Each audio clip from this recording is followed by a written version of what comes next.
I'm Will Greenwood. I'm a 𝗣𝗿cie𝗠liche ambassador, and you are watching mirror.co.uk.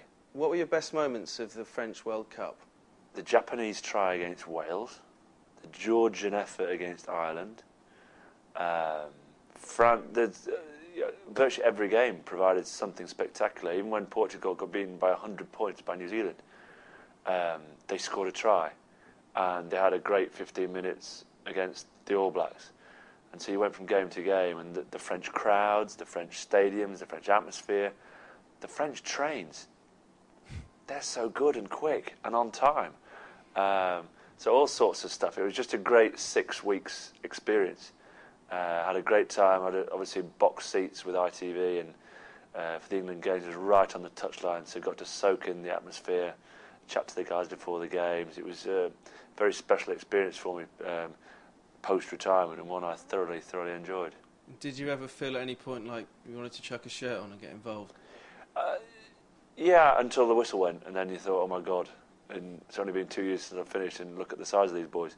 What do you do when you miss rugby? You miss the changing room, you miss the banter, you miss the stadiums, the atmosphere building up. What you don't necessarily miss is the South Africans beating you 36-0, or being an All Black when you're going out to France. And I'm sure you'll remember the smiles and the faces of England beating Australia, and then France and South Africa lifting the trophy. But for every smile, there's someone who's upset because they've lost. Did South Africa deserve to win?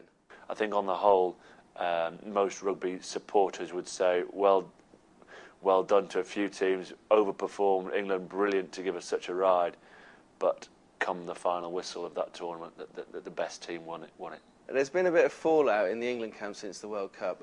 Should players keep their mouths shut? I think there should be a period of time post a tournament where thoughts should be collected, reviews should be done, which I know the RFU are doing now. Appraisals should be done. You should look into how the team have performed, how they can get better, what we can do better for the next tournament, what we can do better in the build-up to the next tournament. All these things should perhaps take place initially in that period of calm and quiet. But then, of course, books will come out, and Christmas bestsellers are required. So at some stage, of course, players will give their thoughts. I just think it's a shame within 3 weeks, we're still only 2.5 weeks away from the World Cup final.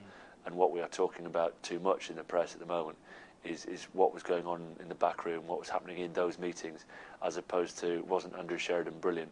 Didn't Nick Easter really step up to the plate? My goodness, Andy 𝗍𝗿cie was playing for a pub team this time last year.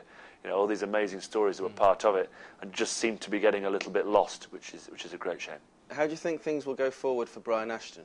Brian Ashton is a fantastic coach, one I've worked with for many years. What they must decide now is he the right man to manage the team from the top? Does he enjoy the media side of things, or does he just prefer to be involved on the rugby side of things, thinking up new frameworks, new structures that can turn teams into world-class, incisive teams? And that's what will be decided, I'm sure, in the next 2 months.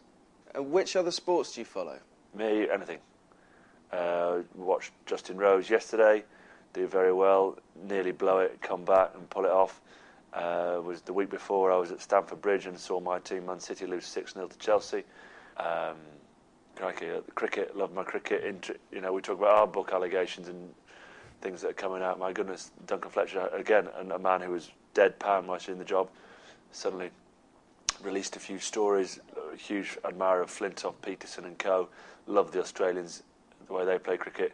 Rugby league on Saturday night with mates, watched, you know, the list goes on. Love sport. It's what I was brought up doing near Blackburn. Just wanted to be outside with any sort of ball, kicking it, throwing it, hitting it. And so, yeah, unfortunately for my wife, the 401, 402 and 403 are well-travelled paths on the sky. Yeah, indeed. And finally, who were you tipping for this year's BBC Sports Personality of the Year? Well, I didn't see the fight on Saturday night, but it would appear the hot favourite would probably be Lewis Hamilton on the back of his exploits in Formula One. And I think had he gone on to win it, then he'd have walked it by just losing it. It just depends on the element of boxers that vote, because Hatton fights Mayweather just before it. Could he pull that off? Calzaghe has gone 17 years, or is it? I think it's 17 years, or 44 fights, however many years, unbeaten. Just a marvellous ambassador for Wales and for boxing.